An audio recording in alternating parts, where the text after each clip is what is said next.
Welcome to Marvelous Videos, I'm Chris. In today's video, we're going to go over 11 most disgusting and dangerous xenomorphs beyond movies. Xenomorphs are aliens from a planet called Xenomorph Prime, and they are the predatory aliens of the film series that started with Ridley Scott's 1979 film Alien. Now, in the film, a character gives the most befitting description of these predatory beasts when he says, "Its structural perfection is matched only by its hostility."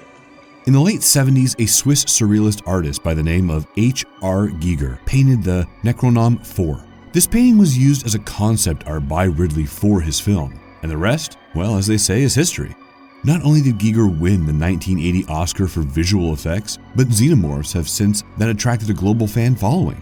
They've been depicted in all modern forms of art and media, and independent comics and games to films. Recently, a xenomorph skin has made its way into the battle royale game Fortnite, and on March 24th this year, Marvel Comics is set to release a new series written by Philip Kennedy Johnson on xenomorphs. Now, the prefix Xeno means outworldly or foreign, and morph means to change smoothly and gradually. Xenomorphs are a complex race. They are divided into several casts like bees, and each caste has a specific role to perform, which can range from the transportation and laying eggs to defense and hunting. The Tarkatan Race from Mortal Kombat Universe acts as the base for the caste called Tarkata Xenomorph. However, their reproduction is further complex. Now, the queen lays eggs called Ovomorphs. These eggs hatch into parasites larvae called Facehuggers, which are transported by the Carrier Caste. Now, Facehuggers are impregnated inside a suitable host, and once they have consumed enough, they morph into Chestbursters. These violently explode the host's chest and come out and finally transform and mature into a fully developed xenomorph. Interestingly enough, all xenomorphs developed psychologically based on their host. While some also acquire their hosts psychologically, these aliens are apex predators, built and born to hunt and dominate. This video will analyze these savage but compelling beasts and look at some of the deadliest and most powerful xenomorphs. Before we go into our explanation, we have a very small request. If you like our content, please support us by subscribing to our channel. This is a small click for you, but for us, it means a lot. Thank you. Let's begin.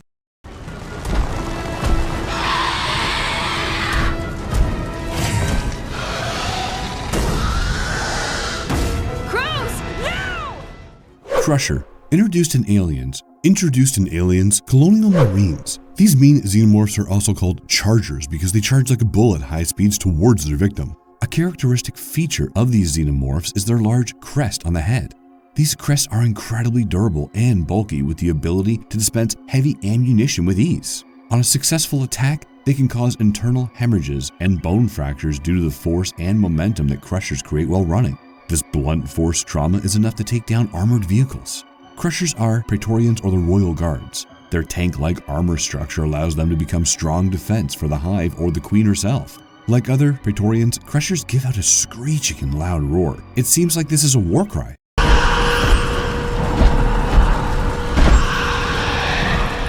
Now, unlike other xenomorphs who take birth into a host, Crushers develop due to the transformation and evolution of the Carrier Caste. With a black body and a few golden speckles, these beasts can frighten even the best of warriors, and it is best to move away when you find one.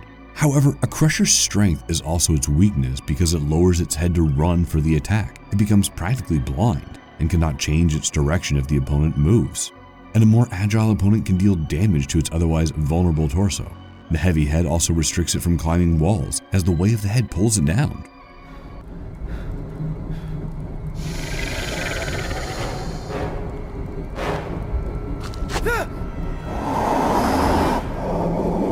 Raven. It was a new xenomorph introduced in the game Alien: Colonial Marines. Raven is a peculiar xenomorph and has a significant appeal to itself. Now, strangely, it is hostile to other xenomorphs, and a possible theory is that it was being experimented on by its own race. It somehow managed to flee the torture and started living in a sewer. This should explain its gigantic size even by a xenomorph standard. Its height is comparable to a queen or a Praetorian, and its voice resembles the Carrier Caste. The humanoid facial features like nasal cavity, jaws, teeth, and eye sockets show that this facehugger version was probably living within a human host, but its breed is unknown. It does have two tusks protruding out of the raven's head crest, or a rare physiological feature among xenomorphs. Raven is an extremely strong and durable xenomorph. It is practically unkillable because it is almost impermeable exoskeleton that can repel incoming bullets from most guns. Like others from his race, the upper hard shell is banded, and it has spikes running along its backbone. It is advisable to run away or hide from this tall beast in the game unless the player has a P5000 power loader with themselves.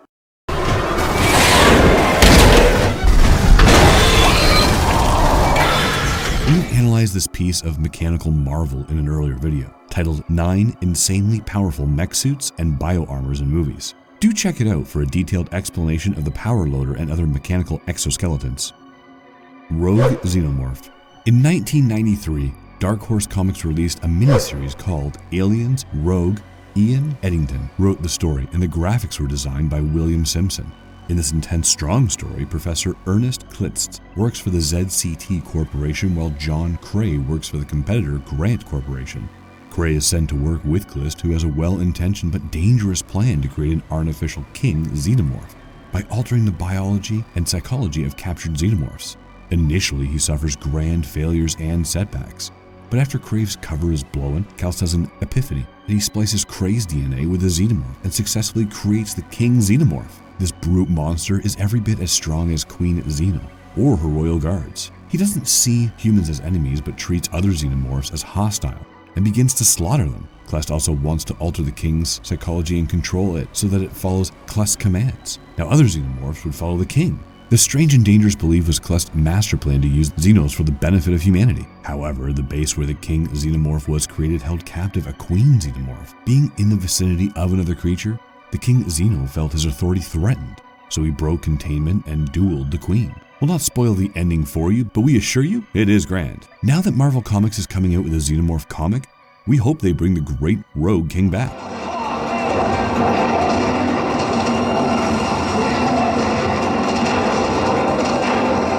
Flying Queen. Despite being a fierce avian beast, the Flying Queen did not feature in any mainstream media. She has made appearances in 4 mini-comics called Aliens, Night Strike, Aliens Swarm, Operation, and Aliens Space Marines, and the arcade game Aliens Armageddon.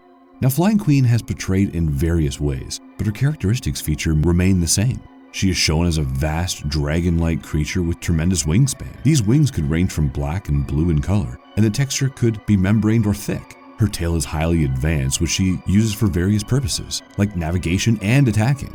A noticeable feature of our Flying Queen is that she boasts 2 pairs of clawed hands. The larger pair is used for attacking her prey, while the smaller one is used for lifting objects. Flying Queens support the social structure of a xenomorph civilization by fitting into various roles. They can act as drones that are basically the building blocks and driving force of a hive. Like worker bees, drones carry out several functions. Alternatively, Flying Queens can act as warriors and become part of the hive's defense and offense system. Now in this capacity, they can remain the hive's general protectors or can be chosen by the queen to further transformation and made praetorians. King. The King Xenomorph forms a different caste altogether and was introduced by Protos Games in a board game called Alien vs. Predator. The hunt begins. The birth of the king is a matter of debate, but it is mutually agreed that they don't go through the process of Ovomorphs, Facehuggers, and Chestbursters. They're probably a transformed or mutated form of the Praetorian caste, hence the king caste can dominate other castes like Praetorians, drones, and warriors. This sort of command threatens the leadership and status of a queen, and hence king and queen share the greatest rivalry of the Xenoverse. However, king caste is known to be physically stronger and bigger than queens. They also possess a large head crest, which is more complex and berated with depressions. Their enormously bulky body acts as a potent weapon for defense and offense. Like other Xenos, this caste can spit acidic blood, but the most effective weapons are their agile and robust tail, loaded with sharp razor spikes. The claws are of the same design as that of a hawk, and their tusks are similar to those of ravens. It is said that the king caste can camouflage and also implant chestbursters. You might be wondering why you have not used pronouns like he or him for the caste, and mostly referred to them in the first person, and it's because they are hermaphrodites, who bear both masculine and feminine features. So if we look closely, the king caste can perform the functions of all the other castes, including that of the queen.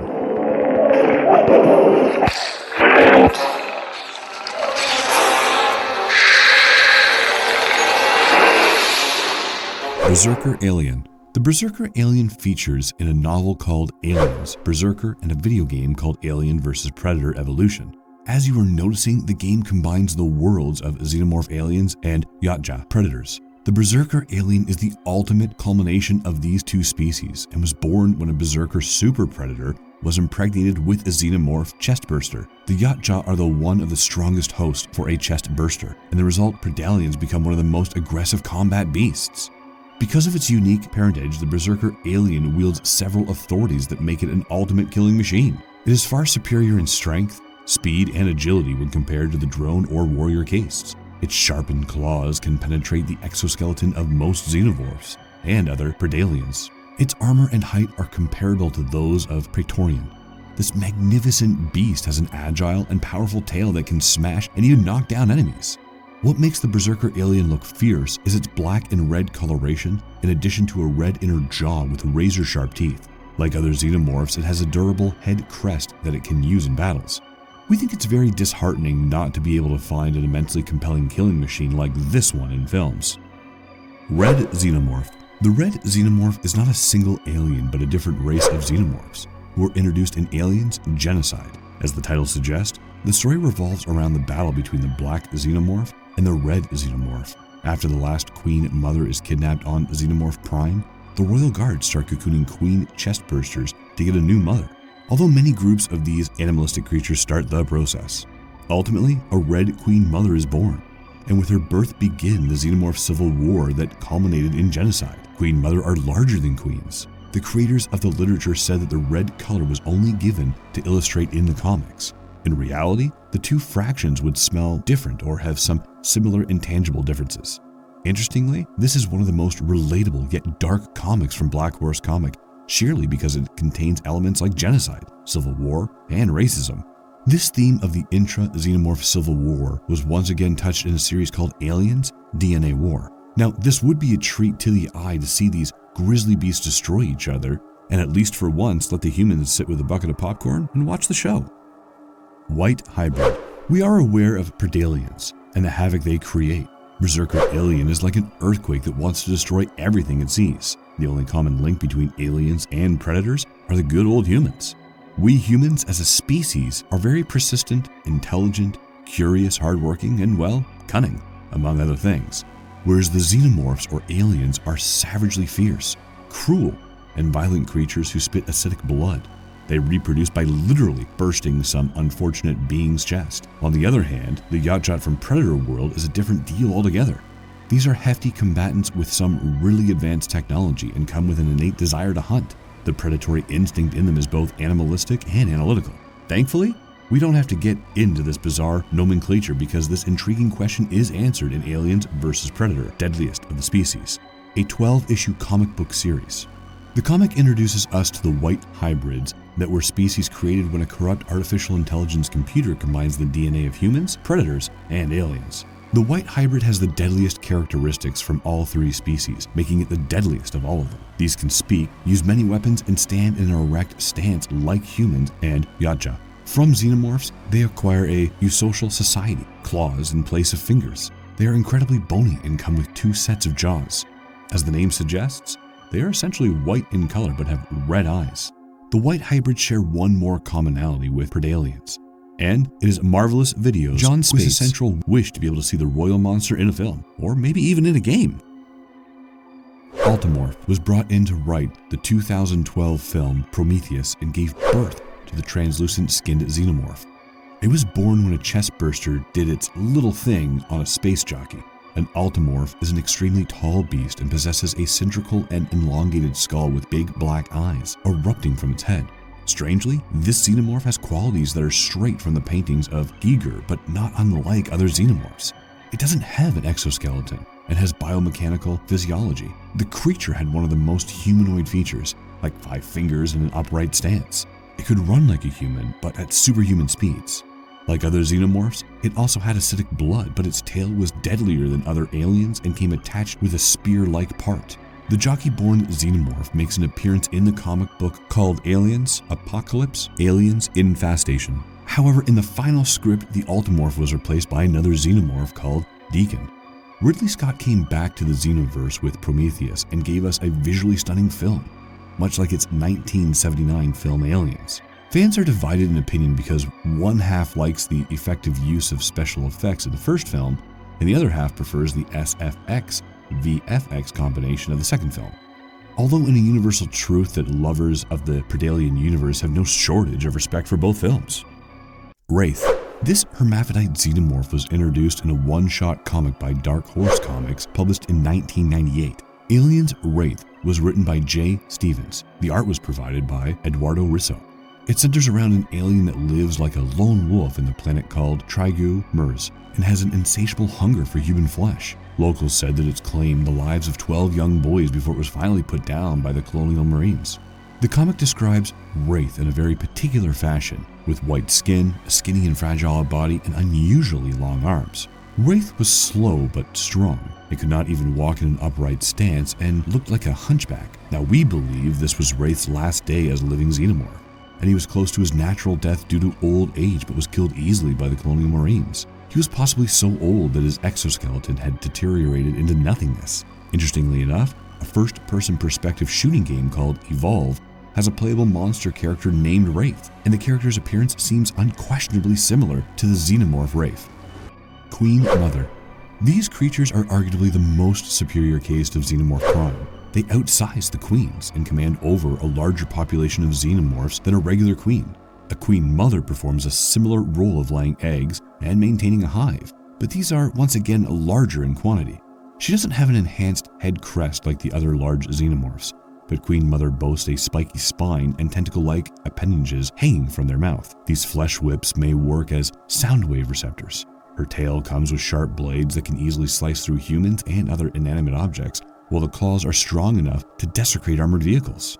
In Alien's Genocide, humans sided with the Black Queen Mother as they had an ulterior motive of acquiring the royal jelly. It is a prized substance in the worlds of both humans and xenomorphs because it has transformative powers. Royal jelly can transform drones into Praetorians and also give birth to new queens and queen mothers. Just like queens are protected by royal guards, called Praetorians, Palatines protect the Queen Mother. They are a superior version of drones with a gigantic physique and are strong enough to destroy even a P-5000 power work loader. However, throughout the literature that feature Queen Mother, her size and volume have varied. Some show her as an equal to queens, while others bestow upon her an elephant size. This ambiguity in terms of her physical measure is a matter of debate among alien fans. Now, nevertheless, Queen Mothers are among nature's deadliest creations. To sum up, we at Marvelous Videos think that one of the greatest things that happened with the Alien and Predator universe is the intersection into a single Predalian verse. Having said that, the Alien verse in itself is vast and comes with a plethora of backstories with visually stunning and powerful beasts that live to kill and kill to live. And if you liked our content, don't forget to leave a like and subscribe to us if you haven't already. Have a good one and be safe. Thanks everyone.